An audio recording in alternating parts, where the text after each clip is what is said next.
this country. And they wanted that part of our program to run all this stuff. So that's and then I started taking the telecom data and expanded after that. I mean, it was AT&T, and that was about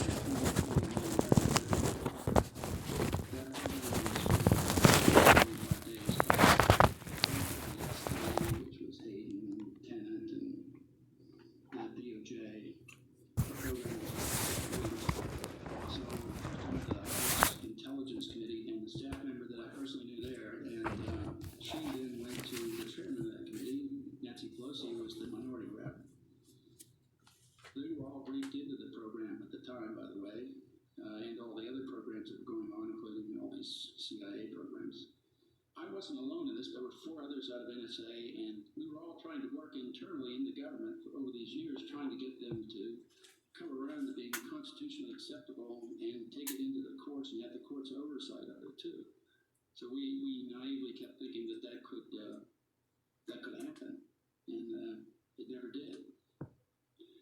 But at any rate, after that and all the stuff we were doing, they decided to raid us to keep us quiet, threaten us, So we were raided simultaneously, 4 of us.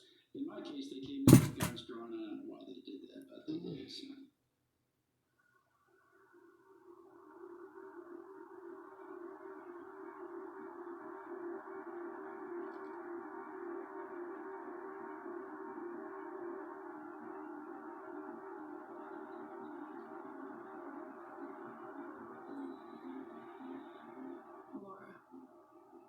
Answer what I remember of your questions as best I can.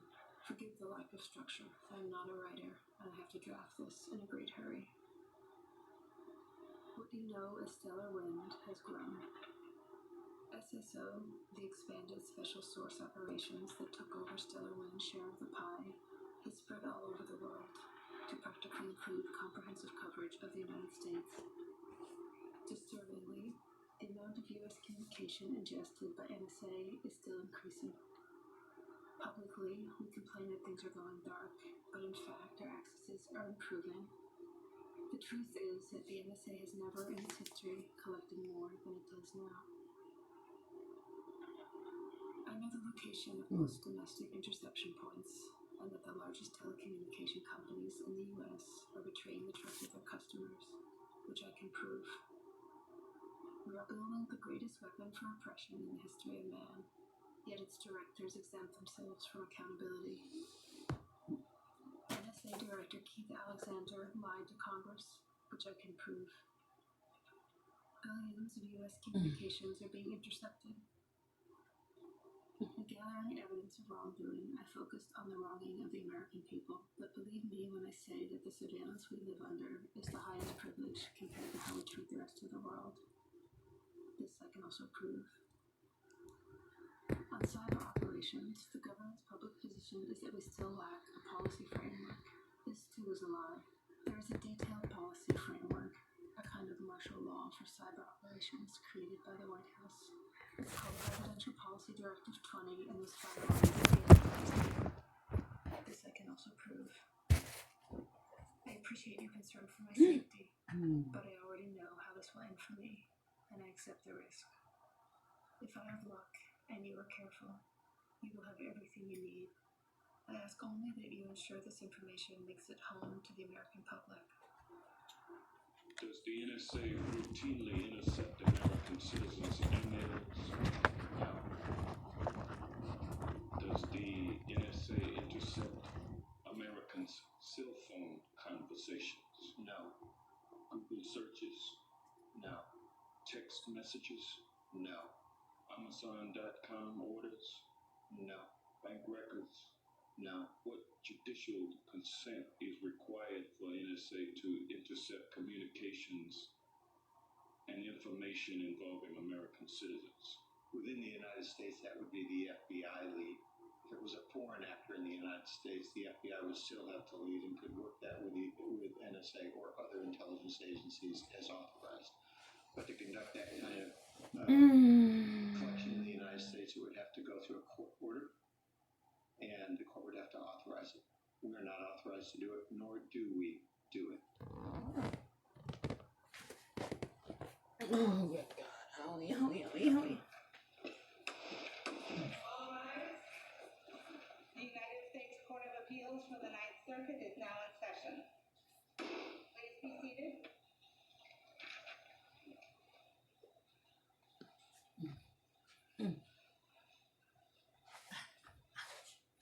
Good morning and welcome to the Ninth Circuit. The first case for argument is Jewel versus National Security Agency. You may proceed. May it please the court, Kevin Bankston, for Carolyn Jewel and her fellow plaintiff appellants in Jewel v. NSA. Your honors, plaintiffs have specifically alleged that their own communications and communications records have been acquired by the government.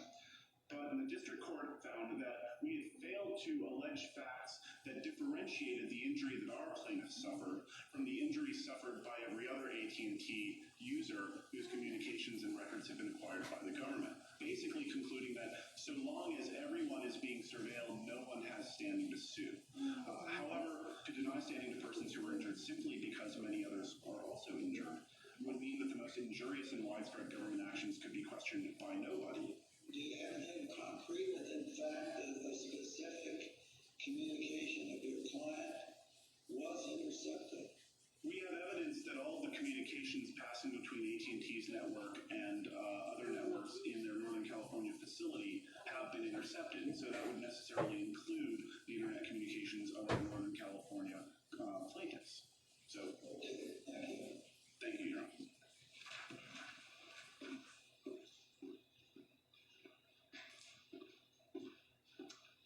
Please the court, I'm Thomas Byron from the Department of Justice here on behalf of the government defendants.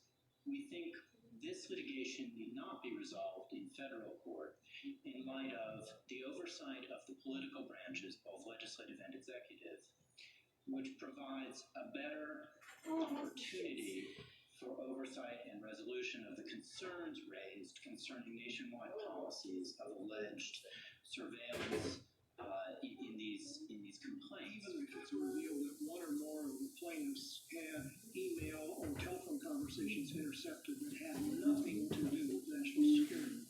Your Honor, I don't know that anyone necessarily would have standing to raise the particular claims at issue in these two cases.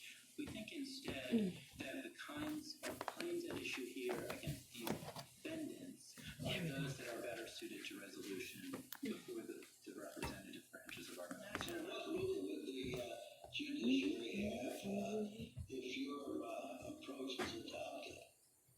Judge Ferguson, I think that the I mean, just get out of the way, is that it?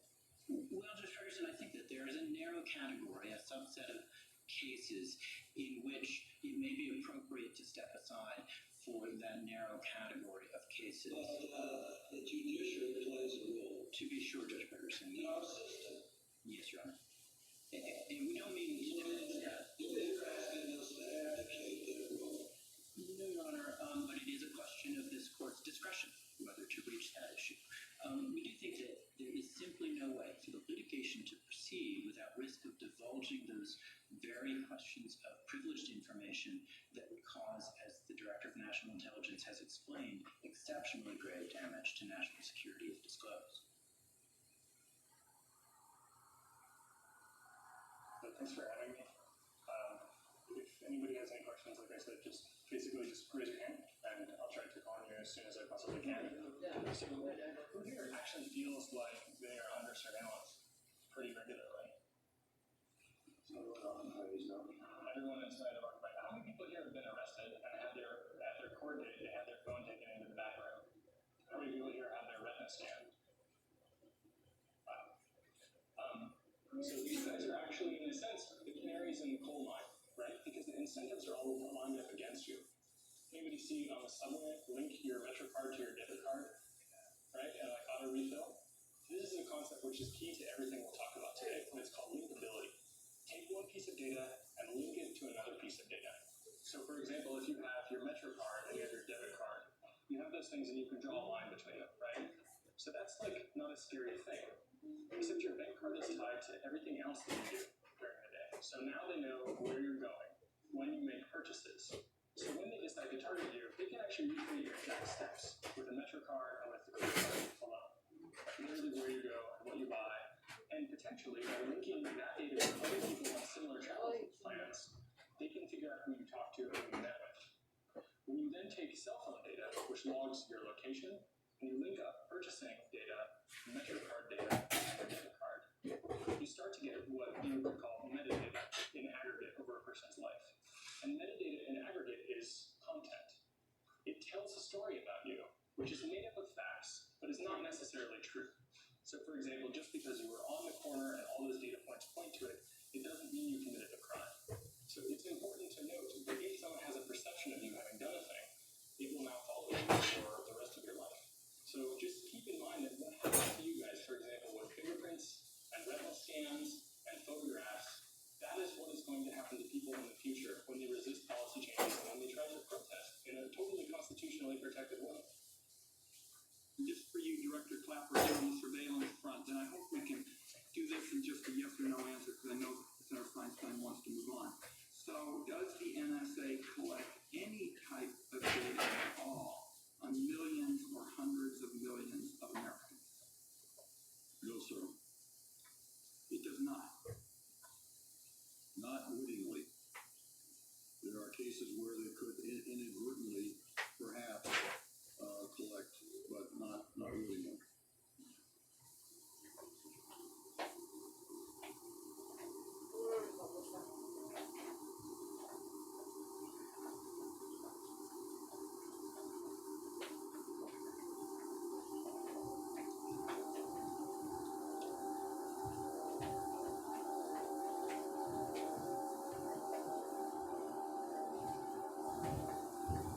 The encrypted archive should be available to you within 7 days.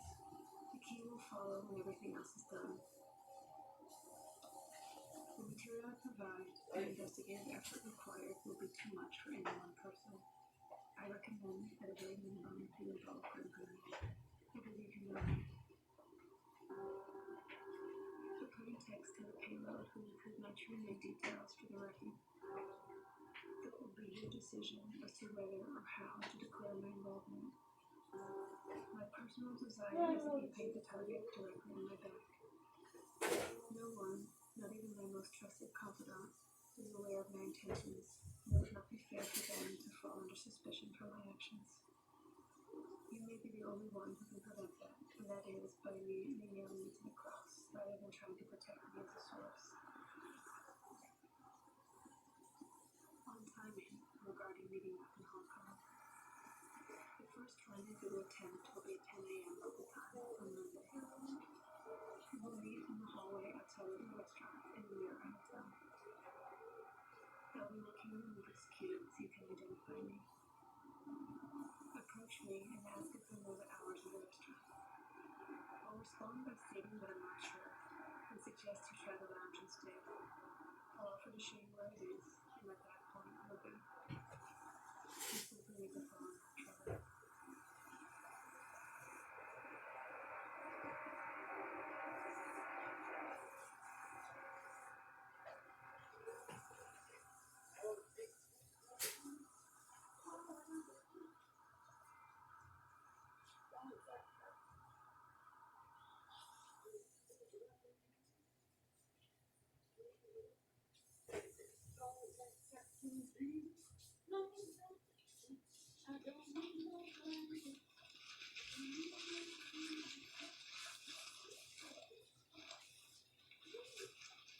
As far as positioning, if you want us to sit in any particular way, You know, I'm gonna go there. Okay. Highlight.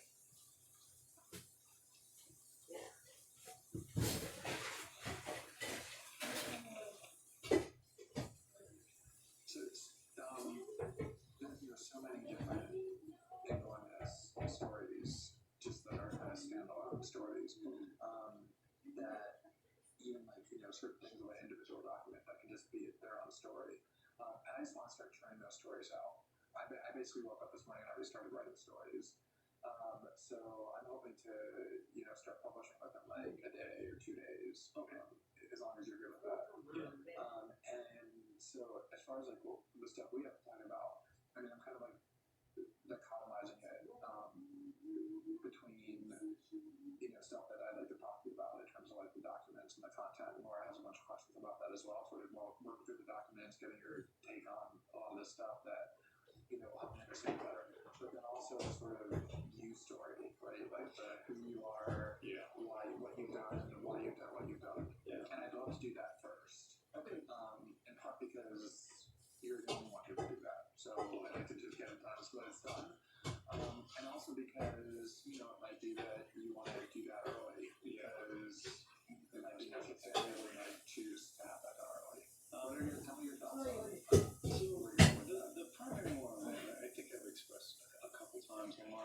I feel the modern media has a big focus on personality. Totally. And I'm a little concerned the more we focus on that, the more they're going to use that as a distraction.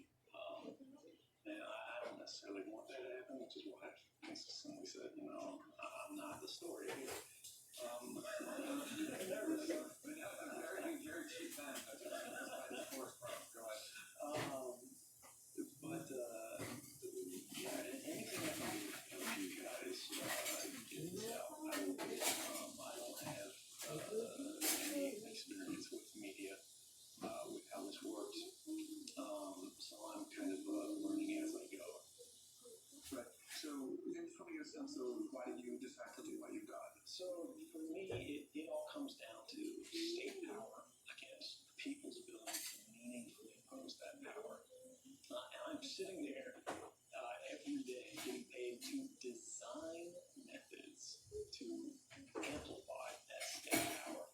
And I'm realizing that if, policy switches that are the only thing that restrain the states were changed, you couldn't meaningfully oppose these. I mean, you would have to be the most incredibly sophisticated technical actor in existence. I mean, I'm not sure there's anybody, no matter how gifted you are, who could oppose all of the offices, all of the right people, even all the mediocre people out there with all of their tools and all their capabilities.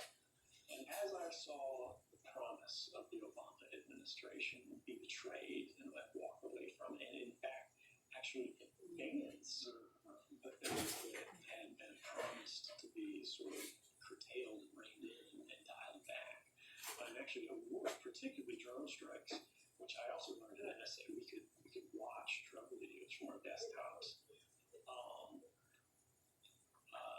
As I saw that really hardened me to action in real time. Yeah, it'll stream a lower quality of the video to your desktop.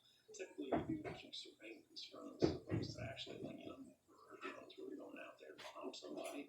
But you will have a drone that's just following somebody's house for hours and hours, and you won't know who it is because you don't have the context for that. But it's just a page where it's lists and lists of drone feeds in all these different countries under all these different names, and you can just click on which one you want to see. Right. So if your self-interest is to live in a world in which there's maximum privacy, doing something that could put you into prison in which your privacy is completely destroyed is sort of the antithesis of that. How did you reach the point where that was a worthwhile calculation for you? I remember what the internet was like before it was being watched, and there's never been anything in the history of man that's like it. I mean, you could, again, have children from one part of the world having an equal discussion where, they were sort of granted the same respect for their ideas and conversation with experts in the field from another part of the world on any topic, anywhere, anytime, all the time.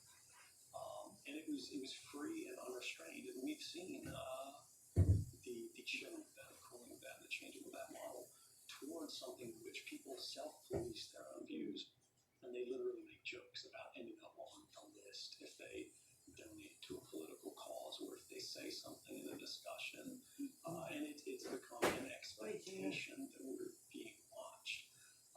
Many people I've talked to mention that they're careful about what they type into search engines because they know that it's being recorded, and that limits the boundaries of their intellectual exploration. And I am more willing to risk imprisonment or any other negative outcome personally than I am willing to risk the curtailment of my intellectual freedom and that of those around me, whom I care for equally as I do for myself.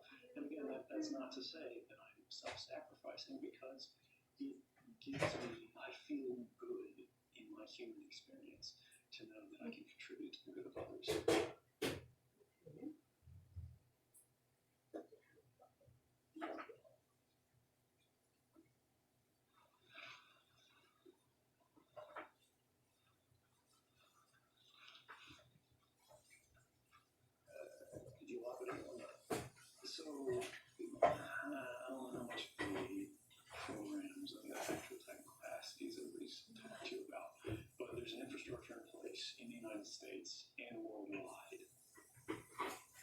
NSA is built in cooperation with other governments as well.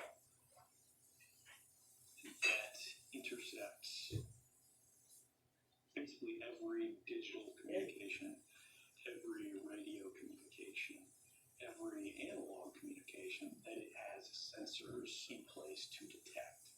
And with these capabilities, basically the vast majority of human and computer-to-computer communications, device-based communications, which sort of inform relationships between humans, are automatically ingested without targeting.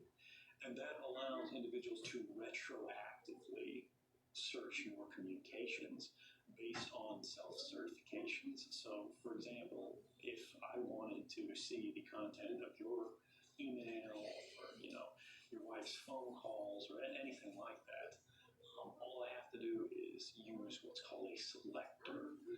Any kind of thing in the communications chain that might uniquely or almost uniquely identify you as an individual. And I'm talking about things like email addresses, IP addresses, phone numbers, credit cards, even passwords that are unique to you that aren't used by anyone else. I can input those into the system, and it will not only go back through the database and go, have I seen this anywhere in the past? It will basically put an additional level of scrutiny on it moving into the future that says, if this is detected now or at any time in the future, I want this to go to me immediately and alert me in real time that you are communicating with someone, things like that. So I don't know who you are or anything about you. Okay. I work for defense contractor, sort of on loan to NSA. I don't talk to Bruce Allen Boss. I get asking him myself for NSA. So I don't know your name. Sorry, my name is Edward Snowden. I go by Ed. Or Joseph Snowden is the full name. WDE. But on the Ritz. Where are you from? I was born in North Carolina, small town Elizabeth. This one so far is not getting I'm anywhere. from This is a not military family. getting I anywhere. It's spent being showing most of one my out. time growing up around Fort Meade in Maryland. And your family, what's the consequences for them? This is actually what had made this hardest.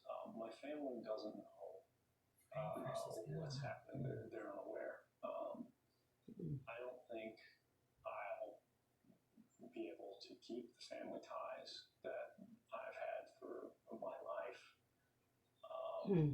because of the risk associated with this. And I'll leave, what.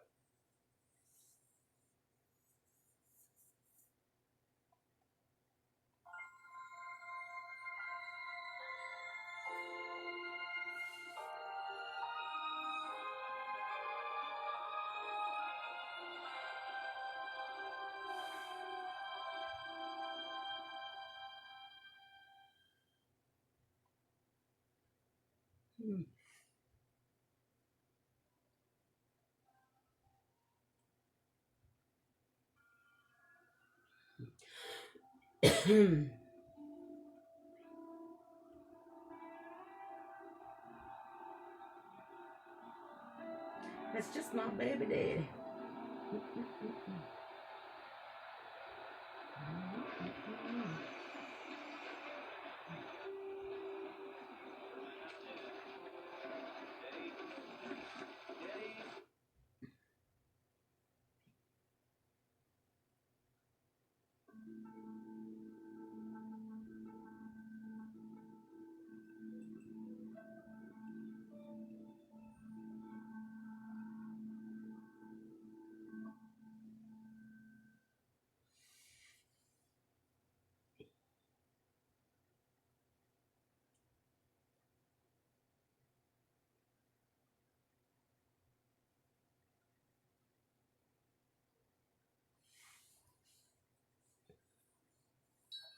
Okay, everybody. Hello. Hi.